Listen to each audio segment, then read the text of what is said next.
Okay, so we are on Daf Lamed Aleph Amid Beis. Amid Aleph Amid Beis.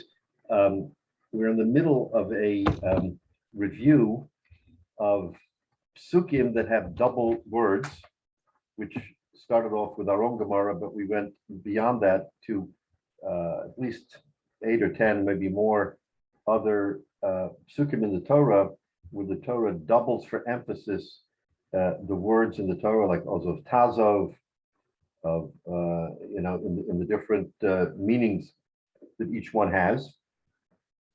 And we're now coming almost to the end of that. We're on Lamed Aleph and the base, about 10 lines from the bottom. 10 lines from the top. 10 lines from the top. We're up to where it says Hoshev Toshiv. The last 2 or 3 words of the line says Hoshev Toshiv. So what's interesting here as we go forward is that the Gemara cites 2 psukim, not one, for returning an item to a borrower. And we're going to see very interestingly what the Torah means when they repeat in 2 different contexts. So it says Hoshev Toshev. It says in the pasuk, and this is in Devarim, where the Torah tells us in the pasuk Hoshev Toshev lo es ha'avod kavo hashemesh, that if you have someone who borrowed from you and gave you a garment, his shirt, say, as a mashkin, as a placeholder till he returns the money, he says, Hoshev Toshev lo es ha'avod, you have to return to him the item, kavo hashemesh. Now, listen to the translation of the word. Kavo hashemesh, when the sun sets, meaning at the end of the day, v'shochav v'salmo, and he will sleep with his beged, v'birach l'chot, and he will bless you. So in other words, he's given you his pajamas, he's given you his night clothing, and he's working during the day. Now comes the night and he needs those clothing. You have to return his night clothing to him before the sun sets, so he has what to wear at night. That's the translation of Hoshev Toshiv. Says the Gemara, Ainli Ela Shemishkana Rishus Bezdin. I know that if you went to Bezdin and got a psak, you got a judgment from Bezdin that you're allowed to take his shirt, then when it comes nightfall, you have to return the shirt because Bezdin tells you that. However, Mishkana Shalob Rishus Bezdin Menayin, what happens if you did what we call self-help? You went in, you took his shirt, and you left. You didn't go to Bezdin. Now comes nightfall. How do you know you have to return it to him? How do you know that there is any connection? It's only because Bezdin gave you permission to take it. But if Bezdin doesn't give you permission because they're not involved, how do you know you have to return it? Talmud Lomer, Hoshev Toshev Mikol Mokol, that no matter whether Bezdin gave you permission or didn't give you permission, meaning you didn't go to Bezdin, you have a responsibility of returning that item to him so that he should have the clothes for sleeping at night. That's how far it goes. Now take a look at Rashi. So the Rashi in the last of the wide lines. Ainli Ela Shemishkana B'Rishus Bezdin, the Tzar Kalov B'Din. He went to Din B'Sholcho Shluchim Litvos L'Taltalov, and the Bezdin sent a shaliach. The Bezdin sent its emissary to go take his clothes. The Krod, the Hashavta Ha'ovot Olea, Ksiv, the Ksiv, the El Minei, Bechutz Tamot, or Ish Ramin L'Kam Perikam Makabel. In other words, the Mshlech Bezdin HaKosef Medaber. So the Torah is telling us that there was a procedure. You go to Bezdin, you tell Bezdin that this fellow, I'm lending him money and I need collateral, and this is the collateral.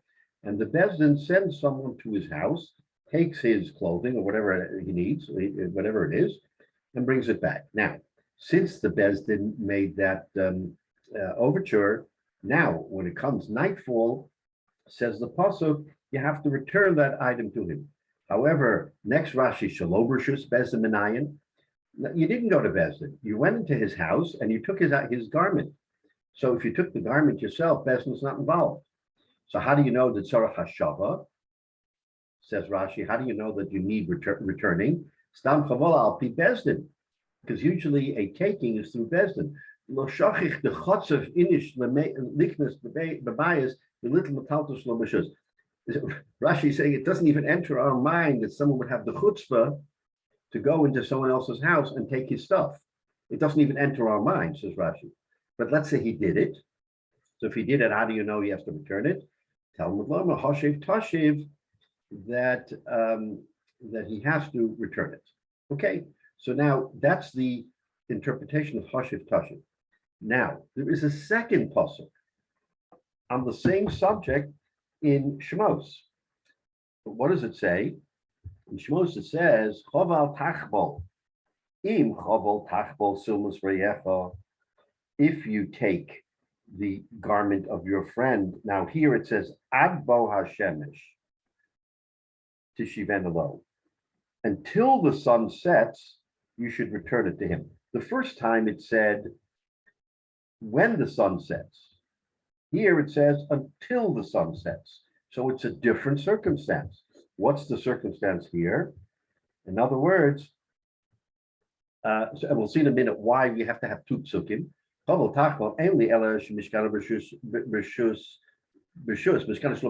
Same question. How do you know that if you do it shalom b'rshus that you have to return it? Okay, so we have two psukim seemingly saying the same thing.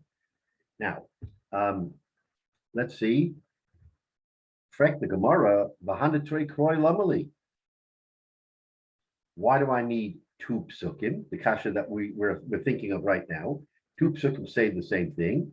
And for the Gemara, chad lichsos yom, chad lichsos laila. Rashi, chad lichsos yom, chad lichsos laila. Perish mekabel l'meforish l'kamelika.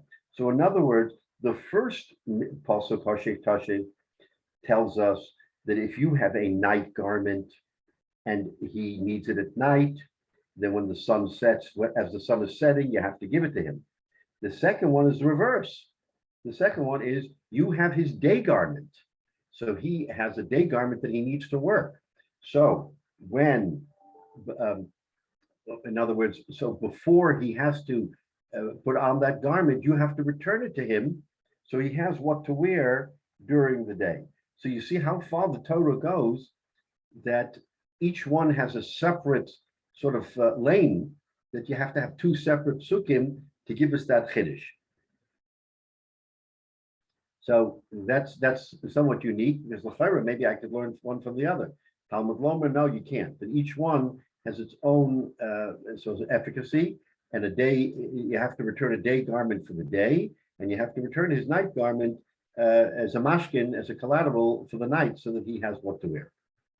Okay, those are the two psukim that are intertwined. Now, we go further. So the Torah tells us now, Pasoach Tiftach. So this refers to giving support, to giving tzedakah. Pasoach Tiftach. The Torah tells us also in Devarim, so this is the source for tzedakah, is that you don't turn away from him, you don't close your heart to him, that you have to help your fellow man. Excuse me, Rabbi. And this is a question that has come up to poskim many times. I've heard it directly from some rabbanim. People ask a shaila. Okay, I live in a city with a lot of aniyim. What's my responsibility if I get a letter from Chicago or Cleveland or San Antonio? We have an aniyim here and they need help, or even Eretz Yisrael for that matter. You know, there are unfortunately many aniyim. So what's my responsibility to help an ani that is not in my sort of city if I have unfortunately many aniyim in my city? So this is an important halachic question, by the way, because it does come up. So, how do you know that you have a responsibility to support aniyim in another city that have no connection to you? That in other words, obviously you have to do it with a measure of understanding in your own mind. You know, it's a balance. You know, maybe I'll give more here or more there. but you're not completely vindicated, or the obligation to help Aniyim is not removed just because they're not in your city. So you have to give them no matter where they are. Excuse me, Rabbi. Yeah. On the earlier thing with the Pikudim that you have to return back and forth, it just seems strange that the Torah wouldn't expect people to do this without a mitzvah, without a command. When somebody has his night clothes, it's just being held as security. He's not using it. He's sort of a shomer or whatever, but you would think it would be natural that you'd have to return it or that will be a discussion when you even give it as a mashgiach. Why do we have so much? I mean, obviously when it's repeated and it has all kinds of details about it, it was something that the Torah did not expect people to sort of do it naturally. Well, and I think you hit it on the head. Human nature is such that people are not necessarily, they don't think openly and say, you know what, I'm lending this guy a lot of money and he has some very nice things and I need to have security to make sure my money is repaid. So, it doesn't necessarily enter his mind. Look, we are, maybe through our training, through being brought up as being Balei Tzedakah, as being sensitive people, that and Jews as a whole help each other. But I'm willing to say that the majority, if not a super majority of people around the world don't think this way. They don't think that I have collateral and I'm going to return the collateral before I get my money. Am I crazy? I'll never get my money. So exactly. That's how a pawnbroker works. You have a valuable piece of jewelry, you give it to the pawnbroker and you borrow money, and then when you're able to pay it off, you go back and you get the jewelry. Right. If you were to show up and say, by the way, I have a really important bar mitzvah and I'd like my jewelry back to wear for the bar mitzvah, I'll bring it back after Shabbos, they'd look at you crazy, because that's not the way the rest of the world works. Exactly right. thinks about it. Exactly right. Yeah, exactly right. And more than that, it goes to directly to the whole ribis interest issue as well. The natural thing in human nature is to say, okay, you need this money, you've got hardly anything, I'm going to take this as collateral, and it becomes 2 points of negotiation of when can you have the collateral back because you absolutely need it to do your job or to sleep or whatever it is. We have different examples of millstone and whatever. And, oh, well, if I'm going to let you have it back for that, I'm going to charge you even more interest. And we say, no, you can't charge any interest at all, which goes against human nature, which is what makes us a halacha, mitzvah, rather than just, oh, well, people will help each other, but always with a catch. And this is saying you can't do without a catch, which is an incredible thing. We wouldn't do it that way if it was totally up to us. So the points that you're all making is that this runs against the grain for someone to be generous enough to say, you need it now, I'm going to give it to you now, even if you don't substitute another piece of collateral, or even if you do, maybe it's a lesser piece of collateral. So in other words, this is a chiddush.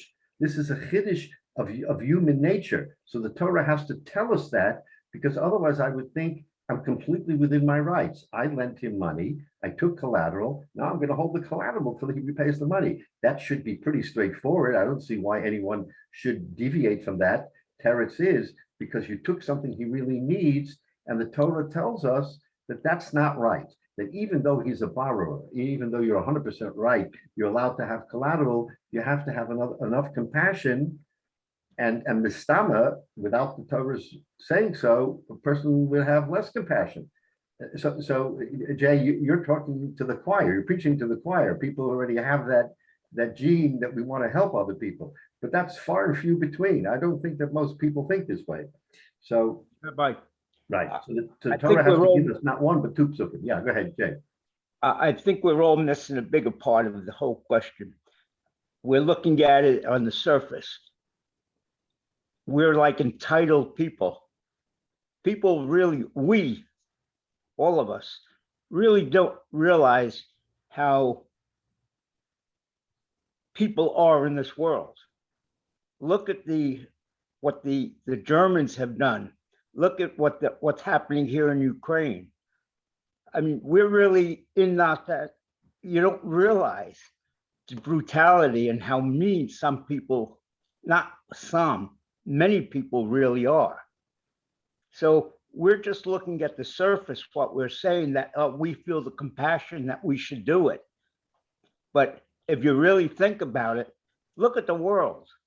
We don't have that many people that think exactly what we're saying and we're talking about. And that's the bigger problem, that people aren't aware of it. Or if they are aware of it, they haven't been in a situation where people will take the food out of their own family's mouth to survive. So I think that's a bigger perspective that we should look at. No, I think you're 100% right, David. Now, I'll add one postscript that we say La Hashem Ha'aretz U'Maloa, that the Ribono Shel Olam, everything in the world belongs to the Ribono Shel Olam. If in fact everything belongs to the Ribono Shel Olam, then what you have, if you're a wealthy person, is really a gift from the Ribono Shel Olam. So if the Ribono Shel Olam is saying, I gave you a gift, and that gift should be shared, then who am I to say, this is mine? I'm not going to share it with somebody else. It was never mine to begin with. Lashem ha'aretz u'maloa. I remember that in yeshiva, when we got a sefer, so you'd want to write your name in it. I mean, at least identify who it is. So there was a thing in the yeshiva, we used to write, Lashem ha'aretz u'maloa, zeh ha'sefer shayach le, and let's say to me, to Tuvia Grauman. So in other words, I acknowledge right away that I'm just a mashkin. The Ribono Shel Olam is the owner. I'm just a sort of a subtenant, that I have the sefer for the time being. If someone wants to do the sefer, how can I not let somebody else use the sefer that I got as a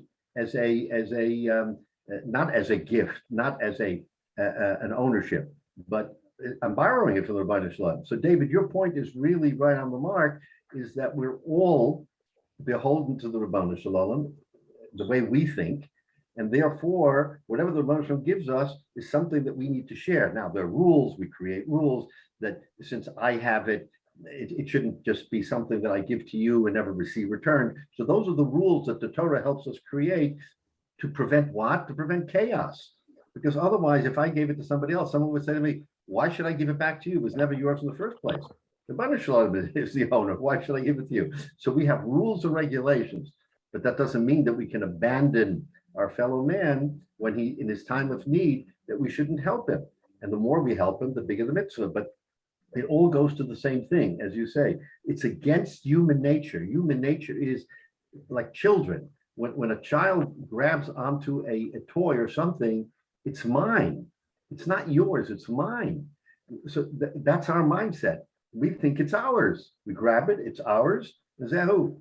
Torah says it's not that way. And the Gemara is trying to help us understand these different psukim, what the depth of their understanding is that there are, each pasuk has a very direct impact on us in terms of what our responsibilities are. And to what Jay and others said, it's not something that a person would normally think of and say, this is the way I should behave. Obviously, human nature is such that that's not the way people behave. We need a pasuk in the Torah to make sure that we understand to behave properly. Without it, I would have a doubt. Do I really have a responsibility to give him back his shirt at night? What for? Let him sleep without a shirt. Who cares?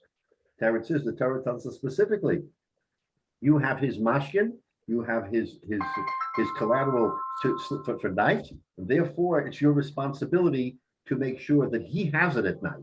In the daytime, you can get it back for sure. But at night, you have to give it back to him. So everything we're saying really is right on point as to what human nature is, what the Torah requires of it, and why there's specific psukim.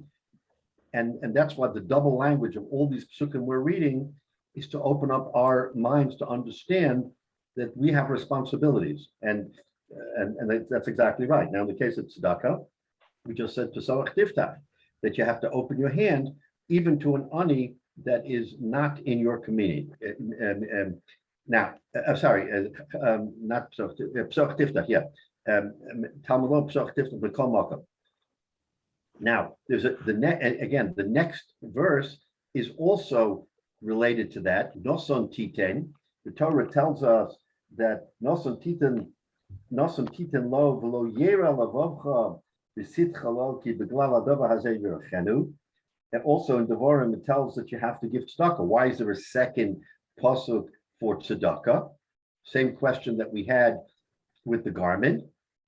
And so here also interesting answer. Ainli ela matana meruba, matana mu'etes minayin. If I am a wealthy person and I can give a lot of money to tzedakah, then I have a refuse to give tzedakah. How do I know that if I'm not a wealthy person and I only have a very small gift to give? Let's say I can't give $1,000. I can only give $5 to tzedakah. Maybe my $5 is forget about it. I won't give it. It's not worth it.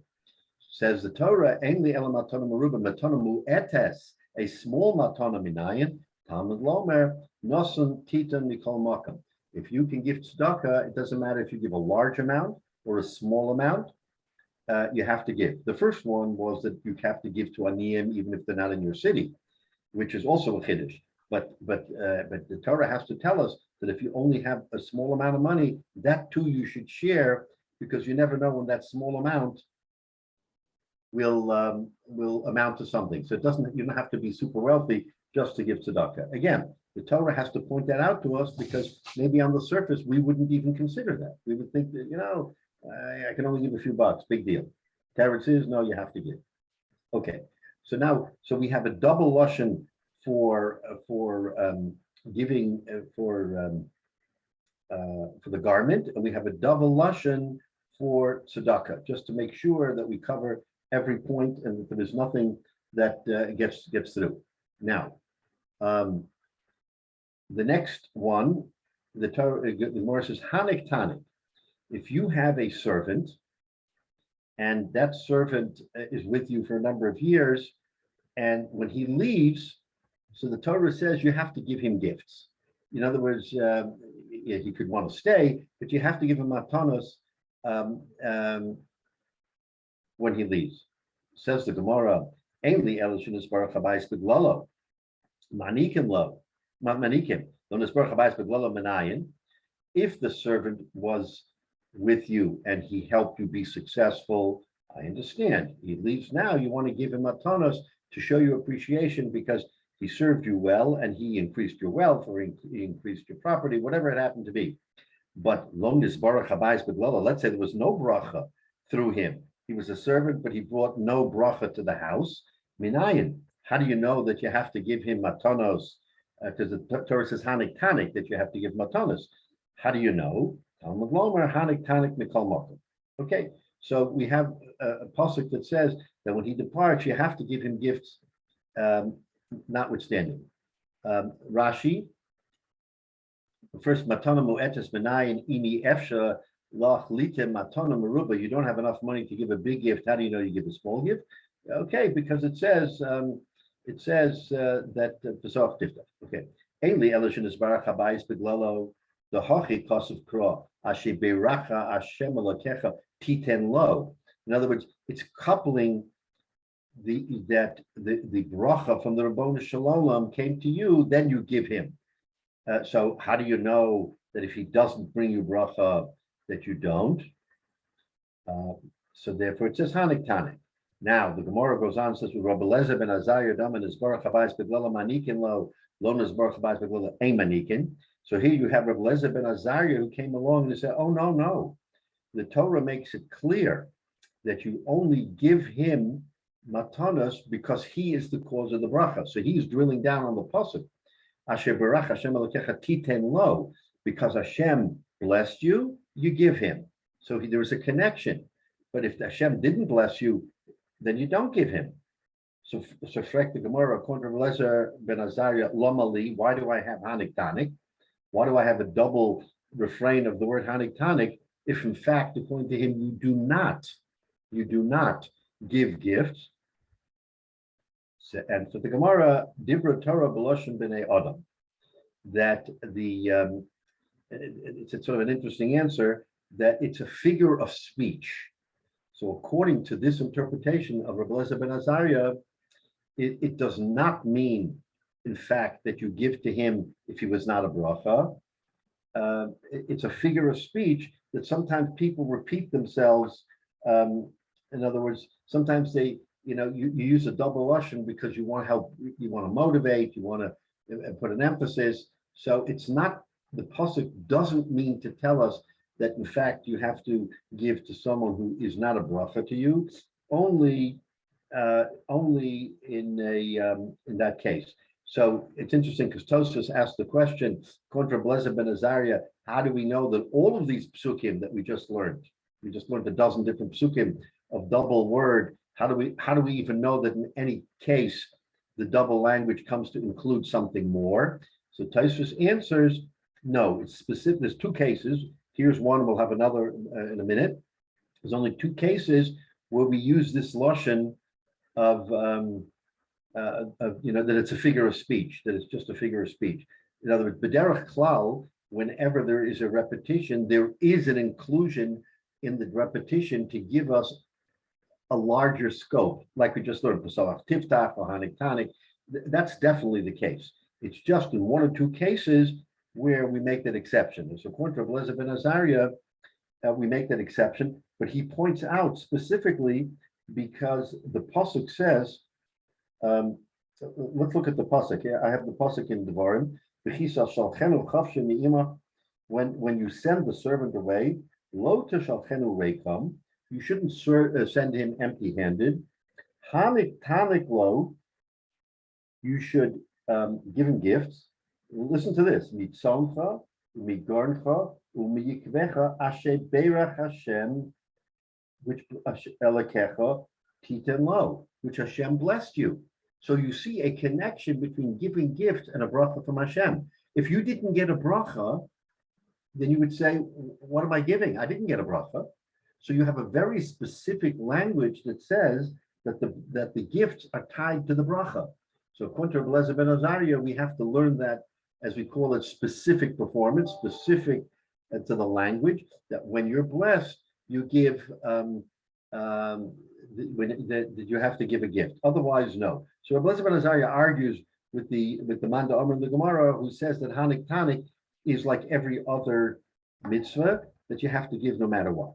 Okay, so he says Dibra Torah B'Lashon B'nei Adam. Okay, so we have here one exception. We're going to see another one in a minute, where the Torah tells us that you don't have to do it. Now, Rabbi, how does that come down in the halacha? Do you have to know?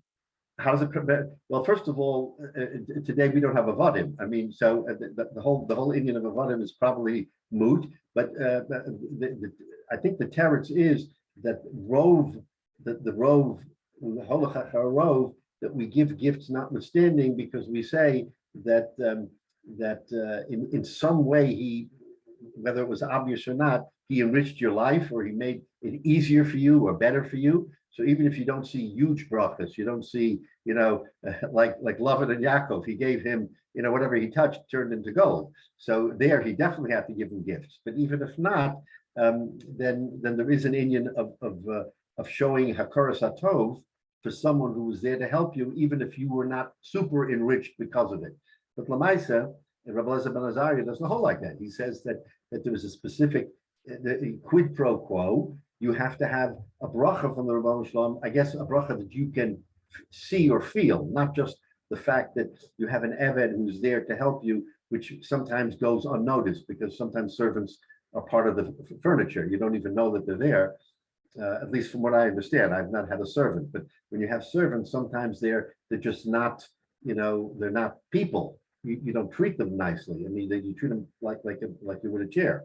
So the Torah tells us, no, that the derech klal, you have to give a shevach even when someone is not. But Rabbi Lezer ben Azariah, who was, obviously we know who Rabbi Lezer ben Azariah was, and he felt otherwise. So that Right, was and also to distinguish between the Eved Ivri and Stam Ani, at least the Eved Ivri, you've been giving him shelter, food, etc. all along. Whereas by the Ani, you've not given him anything. So maybe you should get something. Maybe it's two clearly distinctive cases. right. But listen, all this is to inculcate in us a DNA of appreciating and what we have, realizing that what we have is a gift from Hashem, and it's something we need to share. And look, there are people with large S who give huge sums of money, and it's thank God. I mean, it's life-saving to many people. And there are those, unfortunately, who are on the other end of the spectrum who need that help.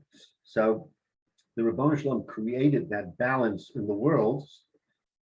Most of the world ignores it, as we spoke before. Most of the world doesn't care for their fellow man.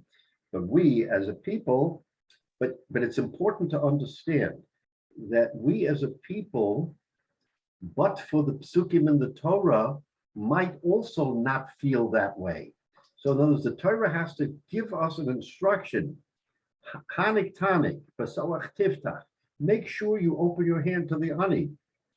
Don't be like those other people who you might be inclined to be, to say, what's mine is mine. Why should I help somebody else? I don't know who he is. Why should I help him? Teretz is the Torah has to give us a pasuk and tell us, no, you have an achrayus. Now the hope is once we know the pasuk, then it becomes part of our DNA, right? We teach our children, tzedakah is important. We have to continue to give tzedakah. But for the pasuk in the Torah, we might not be that way. You know, I think there's even more to it. A lot of times we get used to our own stuff and we believe it belongs to us, and we just don't really think much about it. I've got several of those devices in my house where I can just tell it what to do and it does it. And I don't think anything about it. You know, turn on the lights or turn off the TV or turn the temperature up. And after a while, I feel kind of bad that, you know, because I don't want to have that attitude. And so I say, thank you.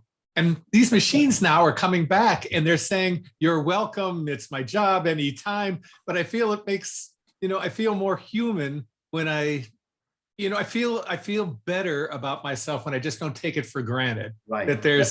That it's not just belonging to me, that I'm getting something and I owe something in return, or at least a thank you. Stuart, what you're saying is that Hakaras Hatov is something that has to be learned. You have to learn to appreciate, to say thank you. It doesn't come naturally. It's not something that people would automatically feel that they have an achrayus to respond to someone else. So what you're saying is, even with a machine that has maybe no emotion or no feeling, you have enough of a feeling of being grateful that you say thank you, even if it's a machine. That it's not a human being, it's a machine, but you still have that same akara. That's what the Torah is really teaching us. So I think you've taken it now to the next level, where we have to have that responsibility and that feeling, regardless of where it comes from the human, from the machine. We have to be thankful. We have to be, who are we thankful to? Not to the machine, to the Ribono Shel Olam. Ultimately, it's the Ribono Shel Olam. Well, And there's also a better than even chance that when you thank Alexa, someone is indeed listening at the other end of the line. Okay. You're I meant two quick things. So one along those lines, I mean, I'll say when I was in the hospital, I maybe not at the very beginning, but pretty quickly I got into this mode of trying to thank the nurses and the doctors every time they visit, every time they did every little thing, because I know it was their job, and they're there to help people. They're there to do these things, but I really felt like they needed to. They should know that I appreciate every little thing they were trying to do to help me get better. Right. The other thing, getting back to the idea, the person gives $1,000 is nothing. The poor person might give $5. Sometimes we know and sometimes we don't know. You give to somebody on the street or whatever. Sometimes $5 given to somebody, it might be all you have, all you can give, or it might be you have a lot of money, but it's no big deal. But either way, sometimes that $5 could be the difference between that person having a meal that day, absolutely, or going home hungry. And sometimes you give $1,000 to some big organization, and it almost means nothing. And often we don't even know what's going to be the end result, right. And that's something we should always think about. For some reason, this reminds me of what Rabbi Hyatt always used to say, that you gave money to people in the street and they would say, God bless you. You never know what chusim a person has, that someone out of nowhere is asking Kadosh Baruch Hu to send you a bracha. It may in fact be quite a bracha. Right. So you can't take any of that for granted, 100%. Okay, so we're opening our eyes to a lot of this. Now, the next pasuk that we're going to look at also has to do with tzedakah. It says, Have tavitenu. So the Torah tells us and this is a very interesting, a little different than what we're normally used to. But the Torah tells us also, among the many things that it says about tzedakah, it says, "V'havei tavitenu dai machsaro," that you have to give him to fill up what's missing. It's an interesting lesson. Dai machsaro, to fill what he is missing. What's pshat in that? So, ainli ela she'ein lo ve'nerotza lehisparnes. So listen to how the Gemara is explaining this. Okay, I understand he doesn't have, and he doesn't want a gift. In other words, he's a sone matana. I don't want your handout. So, in other words, he barely has anything to scratch the surface, but he doesn't want a matana. He doesn't want a handout. So then you have an obligation to lend him that money. In other words, what you tell him is, I'm not giving you a gift. This isn't for you. This is a loan. You owe me that money. In other words, whether you get paid or not, to you is not relevant. What's important is that he doesn't want a gift. You see, people are very proud, and they don't want necessarily to get a handout. So the Torah is sense enough to tell us, he doesn't want the gift. Okay, give him a loan. Don't tell him it's a gift. But what happens if he actually has the money but doesn't want to spend it? He's a miser. He has the money. He has the money to buy himself some food, right? But he doesn't want to spend the money. So do you have an achrayus to help him? I mean, you see people now, but sometimes they don't have full capacity and they have a lot of money, but they go around in rags. What's the shot in that? It's that they're miserly. They just can't allow themselves to spend their own money. So l'chayra, you would think you have no achrayus to that person. If that person doesn't want to spend his own money, you don't have an achrayus to him.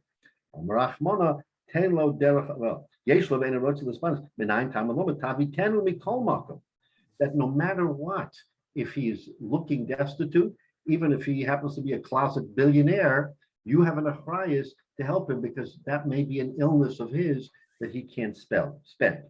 Now, here too, just like we had Rabbi Eliezer ben Azariah before, we have Rabbi Shimon, who comes and says that if he has, but he doesn't want to spend it, you have no achrayus to give him. Tabitenu lama. Why does it say have tabitenu? You don't have a responsibility to give him if he has but doesn't want to spend. Says the Gemara, that again, it's a figure of speech, and it doesn't mean you have to give him. So we see in two different situations where there is a machlokes as to whether or not one really has to give that form of tzedakah.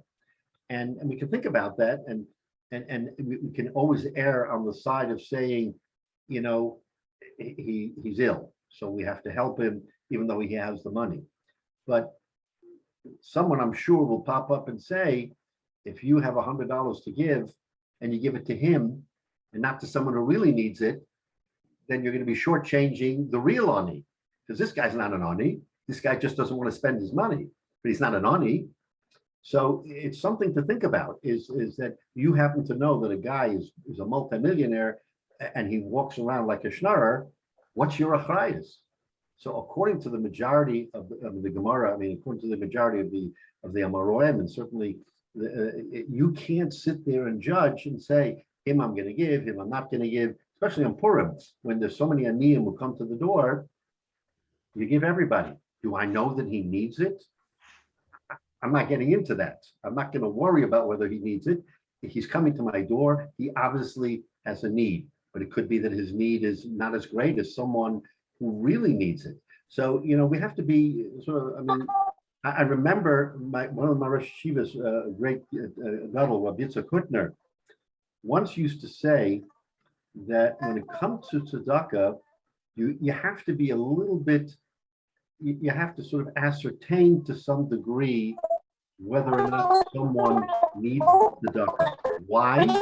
So he went along and so far as to say that if you give to someone who doesn't need it, it's Baal Tashchis. I remember him once saying that. It was a powerful Russia that he gave. He says, it's Baal Tashchis. You're taking money that can help people and you're throwing it away on someone who is false, who doesn't need it. The teretz is, unfortunately, what do we really know? Do we really know who needs it, who doesn't need it, and how much scrutiny can you do? And by the way, this whole thing with Rav Heinemann, with the papers, where someone goes to Rav Heinemann, or in other communities they go to a Rav and get a tu'udah that says that he is worthy of tzedakah. What is that all about? The teretz is that comes from that source, that at least someone is scrutinizing, when a person comes and wants to collect. I'm not talking necessarily about, the one-off fellow who you meet in the street and he pulls out his hand and he asks for an adava. You don't sit there and do drisha v'chakira. What do you need? Where you're from? I mean, we don't do that. But when a person comes to a community, let's say, and wants to collect from a multitude of people, so this minhag of having a tu'udah means that someone has checked and said, yes, you can give tzedakah. It's not Baal Tashchis. It's not wasting your money. I find that very interesting because growing up in New York, I didn't know from these tu'udat. We never had someone who gave a tu'udat to the community. This is something that only came about when we were here, but yet we gave tzedakah to everybody. So how does that happen?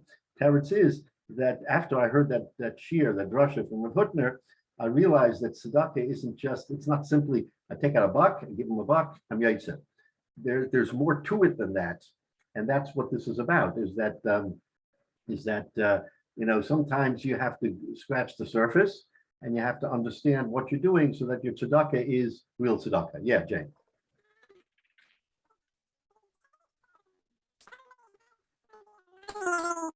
I'm sorry, I don't hear you. Jane. I don't hear you. Having problems with your mic, Jay.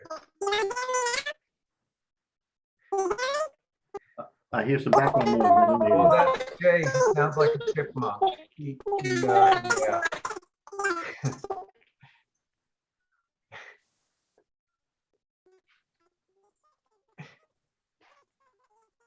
Is it better? No. Okay. All right. So Jay, maybe we'll wait until you. Can you hear me? You can hear me. Okay. So I guess we'll have to wait till that clears up to be able to answer. But Lamaisa, we see that according to Reb Shimon, this is not necessarily an easy thing to do, and you don't necessarily have to give him if you know that he's miserly and he has money, he just doesn't want to spend. Okay, so we're almost at the end, so we'll just do another. So this ends that whole chelik of the Gemara where we have the double lashon. And the repetition of the word gives us a chiddush. So we've now finished that sugya. We're going to go back to the Mishnah. Remember, we said in the Mishnah that if a person has to give up a significant salary or a significant income to help someone with an aveda, so the Gemara the Mishnah says, "Oya batel min hasela." Lo yomalo tenli sela. He shouldn't say to the owner, you know what, I work at a job where I get, let's say, 10 dinner a day, and I want 10 dinner to help you find your missing item. So lo yomalo tenli sela and los noschar kapoil. But rather, the owner will give him a wage like a wage earner. So maybe a wage earner earns 2 dinner an hour. So in other words, instead of getting 10 dinner for his job, he'll get 2 dinner. So what's pshat in that? So the Gemara is going to briefly give an explanation. Tanan, we learned in the Mishnah, noslo schar kapoel bottle. So in other words, the Mishnah there says that you give him schar like a wage earner who is not working. A wage earner, in other words, a poel, a worker who's not working, that's the wage that you give him. That's what that Mishnah says. So my kapoil bottle, what does that mean? Like a wage earner that is not working. How do you define that? Okay, because this person is not a wage earner who's not earning. He's actually working. He's trying to find the object that the guy lost. So how are you comparing him to a wage earner like who's not earning? You go to Home Depot, you see a dozen people sitting there. Everybody is waiting for someone to hire them to do a job, right? I mean, that we've all seen that. So those folks aren't making any money whatsoever, right? When you hire them, then either you negotiate or whatever, you give them whatever, $10 an hour, or $15, whatever the case is. You have to actually make a deal with them because, so what's shot? Here you have a guy who's going to help you and he's going to look for your item, means that he has to work. And you're telling him, you pay him, according to this Mishnah, you're paying him like a wage earner who's not earning any money. So what does that mean? If he's a wage earner not earning money, then he's making nothing. So why are you comparing someone who's going to do the work to a wage, my kapoil bottle? Why is he like a poil who's not working? You should be compared to a poel who is working, and then you have to find sort of a medium ground of what you should pay him. Right? That's the case of the Gemara. In other words, you're telling me that he can't demand the salary that he would get if he was working at his job. I get it. But you have to give him some other amount of money that would make it worth his while to help you. And yet the Gemara, the Mishnah says, kapoil bottle. So what does it mean? Amabaya, kapoil bottle shall osa malacha de batla minei. All right, so now we have a different interpretation of what is Abaya saying. Abaya is saying that you have to pay him like a poet, like a worker who is not doing the work that he was hired to do, but rather to do something else. So in other words, he himself would get 10 dinner, let's say, for working, whatever he was. He was digging ditches, let's say. He was digging ditches, which is a lot of work. It's hard work. And he got 10 dinner. That's a lot of money. So you don't have to give him the 10 dinner. That you don't have to give him. But you have to give him something that would be comparable to if he did something, let's say, of lesser value, but he would earn income. No, he didn't dig ditches. He pasted labels. I'm making up something. He pasted labels. Easy work, right?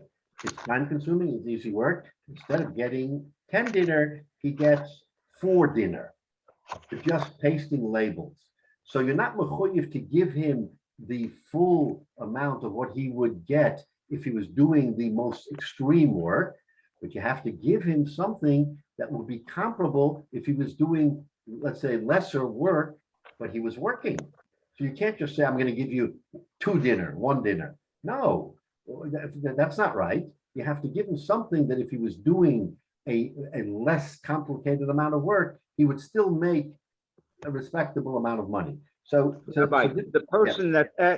person that says to the owner, you've got to reimburse me for what I'm worth doing. You don't want him to do it for you anyhow, because he's similar to a thief, because he's going to sit around idle to make his time pass by and stealing from you by you paying a salary that you originally were going to give him. If you give him a certain price, I want you to dig a ditch for me, and he takes his time and he takes a break every few minutes, when the ditch could be done in 2 hours, he's drawing it out to 4 hours. Some of them are doing it intentionally.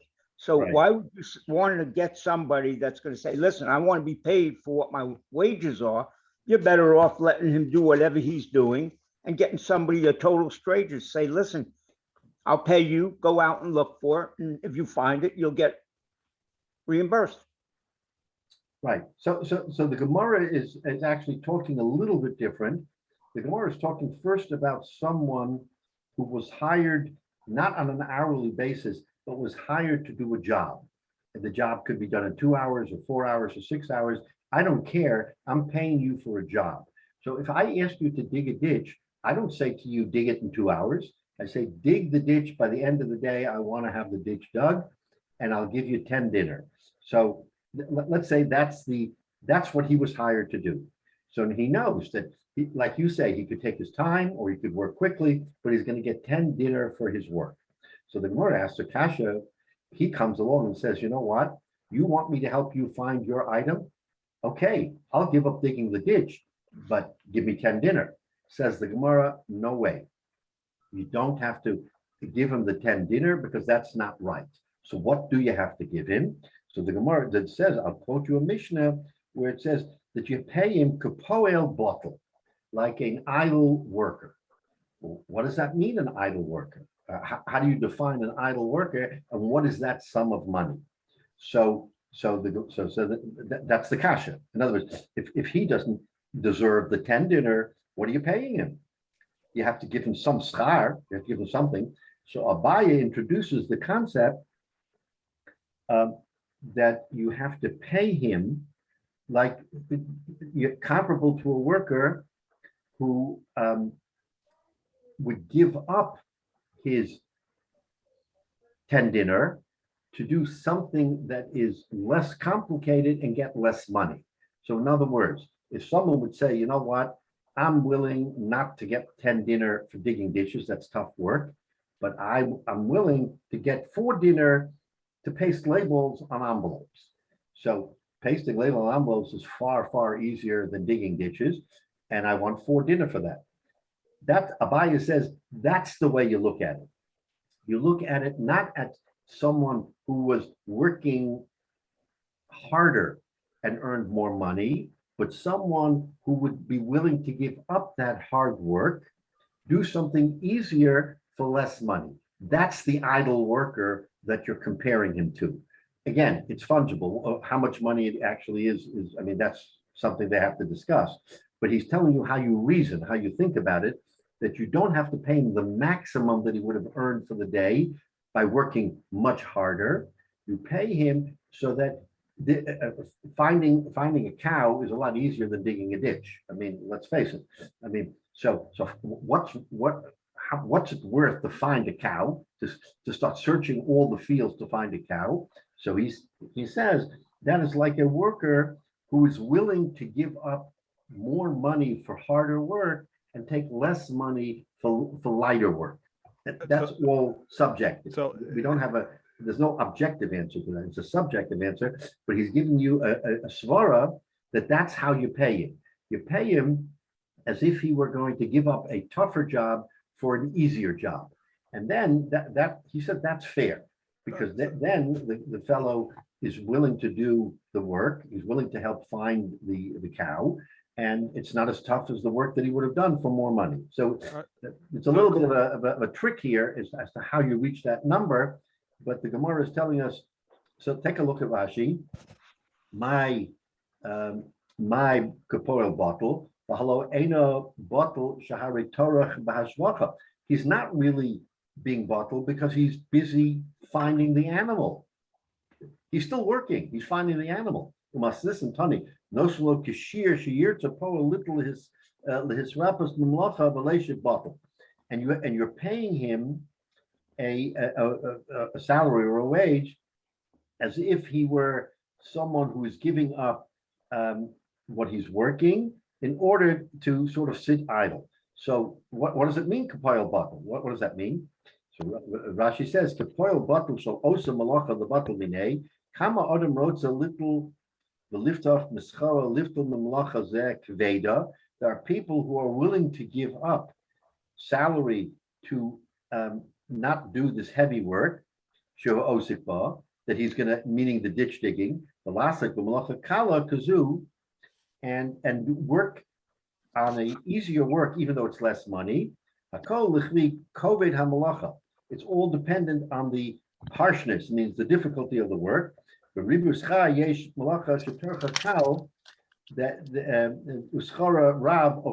in other words, it's relative to what he's doing. That someone who was hired to do a very tough job for a lot of money, oftentimes is willing to forego that money not to do the job. Not everybody is necessarily saying, look, I'll break my back and I'll get 10 dinner a day. I'm willing to do it. That may have been the job he got and he has no choice. you give him a choice. You tell him, you know what, instead of doing that, I'll give you 4 dinner. Go ahead and help me find my cow. He says, you got it. I'll do it. So anyway, that's what Abai is telling us, is that the subjective value of what you're going to pay him is what someone would agree to take less by doing lighter work than if he were doing the harsh work for which he was really hired. So again, this becomes a very subjective thing as to what it is that we're paying him. But just so we understand the svara is that not everybody is willing to work that hard to get more money. People are willing to take less money, but do lighter work. And we see that today in society. Right. People, right. So compare it, and again, it's a modern concept, I guess, probably the last 100 years or so, 100 to 150 years, of the idea of a minimum wage. And now they're talking, different places have experimented with universal minimum subsistence income, things like that. The idea that there's some baseline amount, whether it's $5, $10, $15 an hour, whatever it is, Right. to say, okay, here's what somebody should get for basically doing a simple job. And that they should never really get less than that as long as they're doing something constructive. And this sort of fits that concept, even though there was no dollar amount associated with it 1,000 years ago. No, I think you're exactly right. That's exactly the way we have to think about it. Is, you know, I could get $30 an hour for doing this kind of work, and I'm willing to do it. But if you're willing to give me $15 an hour and I work half as hard or less than half as hard, I'm willing to give up the money in order not to do all that heavy work. You're right. That's exactly what Abaya is trying to tell us. He's trying to say there is a standard, and the standard is to see what a person would accept to do lesser work. And that's what you're chayav to pay him, the amount for the lesser work, not the amount for the more harsh work. So that's a good analysis, or a good comparison to what we're doing today with minimum wage and all of that, is because we're establishing that minimally a person would accept so much money, to do this particular job. Now today, with minimum wage, on the other hand, that minimum wage could be for something that's pretty onerous, right? I mean, you can still be paying him $50, but he could still be doing very onerous work. But the concept is there, is that, sometimes, maybe for that job, he would get 30 an hour, not 15 an hour. Okay. Rabbi, do you hear me now? Now, much better, much better. Whatever happens, software. Back to the earlier case, if somebody is very wealthy and they come for tzedakah and you have this situation, at some point, you really have to stop him from doing this. From a community viewpoint, he's going around house to house, not just to you, and he's taking away tzedakah money from people that really need it. So Right. At some point, somebody has to stand up and say, stop. Nobody's going to give you anymore because you don't need it.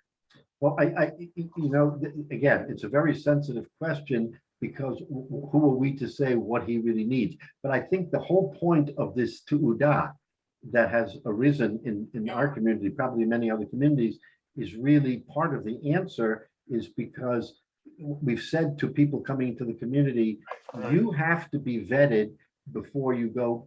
People will not give you. So in other words, now we have a standard that there's a Rav or someone who at least has a basic knowledge that this person needs something. And if you look at those two udot, which I've looked at sometimes, it says there's 3 or 4 different categories of tzedakah. So sometimes the lashon of the category says you should give him a generous gift or a standard gift or whatever it happens to be. I don't know what, there's no dollar amount. It's just some language. He also, Rabbi Heinemann, or Rabbi in Baltimore, Rabbi Heinemann established that too, right? So but he also has a piece of colored paper, and depending on what season, he gave the permission. And it's color coded, like white is the winter, red is the summer. I mean, he has that built in. Okay. Look, this goes back to what I said when I first heard that shiur from a Hutner, that tzedakah is something that you have to guard carefully, otherwise you're over bal tashchis. And I said, what does that mean, over bal tashchis? That you want to give to someone and you're going to be over bal tashchis? The answer is that if you are not careful with your own money, which was given to you as a gift, and you squander it, it's exactly to your point, Jay. It's bal tashchis because you're not helping the right people. Someone who really needs it, if you give it away, you're not going to have it to give to them. Now, this is very complicated because we don't have all of the information at our command. So if someone comes and he looks destitute and he says, help me, what are we going to do? We're going to say no, or we're going to say, you're going to start asking him 10 questions. I mean, it just doesn't work well that way. So, but that's the purpose of having this tu'udah, is to help avoid what you're suggesting, that people shouldn't just, give away money and then feel, oh, I was taken. I'm not really giving tzedakah because I gave to the wrong person. It's not on the other hand, one of the things that I always think of is when somebody's asking for tzedakah, and this is difficult, and it's I don't want Hashem to be examining me and my needs, and does he really need it, and so on. And when I need something, I want it, and I want Hashem to give it to me. And how can I look at somebody who's coming up to me and asking for tzedakah, and I'm going to start giving him the third degree, and I'm going to start asking, do you really need it? And I know. So it's kind of it's a difficult situation because it's a difficult situation. But keep in mind that for some people going around, it's almost an embarrassment. It is an embarrassment, right? You go around, you start saying to people, I need money, can you help me? It takes someone, other people might say, you know what, I'm going to forego, but I don't want to embarrass myself or be abused by people who are going to ask me questions. So sometimes people will not go to get tzedakah because they're embarrassed to go in front of other people. So there is that element of someone who has to have at least be, willing to, to take maybe some verbal abuse. Like you say, Scott, you're not going to give him a hard time. Someone else might give him a hard time, and he'll feel embarrassed or ashamed that he's going door to door or house to house. So we have to be very sensitive. It's a tough balance. I don't say it's an easy balance between giving and scrutinizing. And at the end of the day, we're grateful that we have people who help us at least give us an understanding. Now, when it comes to some tzedakahs like Purim or other things, where no one goes for tu'udah, no one, there we say, you come, okay, we give you. So we make certain exceptions, especially like before Pesach, maybe for more chitim or things of that nature. But generally speaking, when someone comes for tzedakah, you want to know that if you're going to write him a check or give him, $18, $36, $100, whatever you're going to give him, that you're giving it because you feel it's the right tzedakah and you want to do the right thing. So tzedakah is not an easy thing to deal with. Even if you're open-minded, you have an open hand, you still don't want to just squander it and say, I'm very wealthy, I don't care if I give him $100, and if he walks away and he doesn't deserve it. I mean, some people may have that attitude, right? I don't care, it's just money. But Rabbi? Yeah. What about the shluchim that come in and say, hey, how come you give me that much? It's not even enough to get me back to where I came from. Right, exactly. And as if you have a responsibility to do that for him, to get him back to where he was. So-called, if you had a bad week, why should I suffer? Right. Okay, so Jonathan, go ahead. You're going to stop here. I don't know. If I don't know somebody and they come to the door seeking tzedakah, I give them, what I could give them. If they have a tu'udah or something that sort of validates their claim, I might be tempted to give them some more. But if somebody is on the street, I don't, I just give them something that I can afford. But if I know that somebody is wealthy, I'm gonna be, like you said, be a little more careful and say, well, why is he giving? Why is he collecting money? Is he collecting money for somebody else? But in general, if somebody I don't know comes and I give them the benefit of the doubt, I tend to give them the benefit of the doubt, and give them something. If I want to be careful and I want it to go to the right place, then I'll give it to a well-known, documented tzedakah. Right. And I think most of us feel that way. And sometimes it's a spur of the moment thing that if someone comes up to you and asks for tzedakah, how much time do you have really to contemplate all of that and to think about Right. the pros and cons? So this is why we are a people who it's part of our nature to help and to give.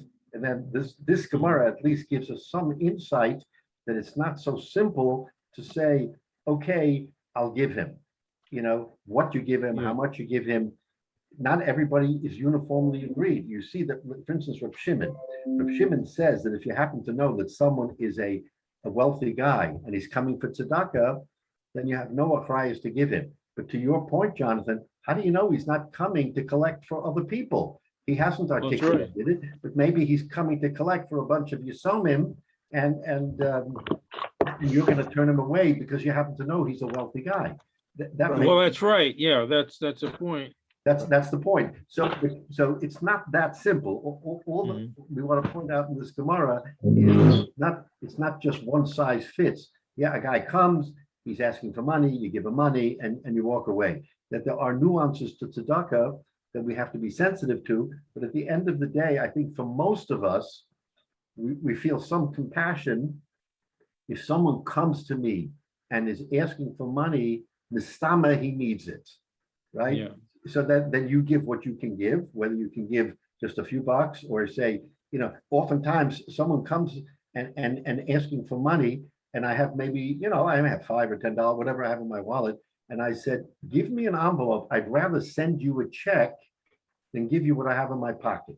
Because if I feel that I want to give him more money than I have in my pocket, I just as soon take his envelope and try to follow up. I don't mean it to just push him off, because this way I'll feel better that I gave him something a little bit more worthwhile. Other times, no. Okay, I have a few bucks in my pocket. I'll give it to him and then move on. And then unfortunately, it's the next guy.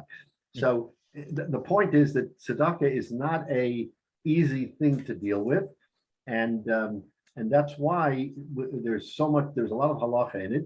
And by the way, the halacha is that a gabi tzedakah b'shnayim, that a person who's going to collect tzedakah should always go with someone else.